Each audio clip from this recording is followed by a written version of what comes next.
Overcharging with impunity. Some business people simply don't have a conscience. It's bad enough that too many people in government think nothing of stealing taxpayer money to enrich themselves. The reality is, corruption is not a monopoly of government, and whether in a private company or in the public sector, its excessive greed all adds up to keep us from achieving a more dynamic and broad-based economy that uplifts all life. I recently wrote of how my son had to pay through the nose to take possession of a free warranty replacement for a defective part for a power tool he had bought earlier. The part was a replacement tabletop for a table saw, but he had to shell out nearly P30,000, or about 10 times its actual value, to get hold of the item shipped from China. For a struggling small entrepreneur, it was a huge dent on his income. I was led to research on the inordinate costs he had to incur, and found that his experience was no isolated case. Thanks to insiders in the trade services industries that include freight forwarders, warehouse operators and truckers, I learned of how excessive greed there preys on small businesses relying on small shipments of imported inputs, if not as fast for large firms able to import by the container load. For many years, I've been looking at how government inadequacies stifle small business development in our country, but didn't expect that formidable obstacles lie within the private sector itself. In hindsight, cryptic warnings should have warned us of the no-win predicament my son was to find himself in. When the China manufacturer of his defective product readily agreed to replace the part for free, they alerted him on substantial costs he may have to pay on the receiving end. When he mentioned his forthcoming shipment to someone in the freight forwarding business, that person advised him to forget about the item and have it returned, as it wasn't going to be worth it. But he set those warnings aside, thinking it couldn't be all that bad. Well, it was, and more. He spent 3 times our worst expectations. For a small metal tabletop, the biggest costs were forwarding charges, detailing nearly P11,000, warehouse charges, more than P7,000, and trucking, P3,000.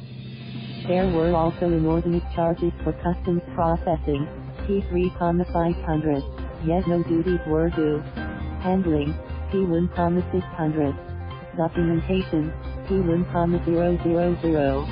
Designated examination area fee, P1,000, and others.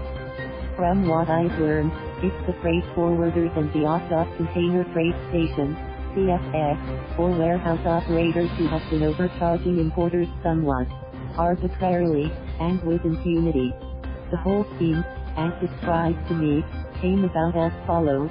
Many years ago, these firms started bribing their respective customers to use their services, with rebates that, along with profit margins, swelled over time. Freight forwarders pay rebates to exporters abroad to get them to use their services.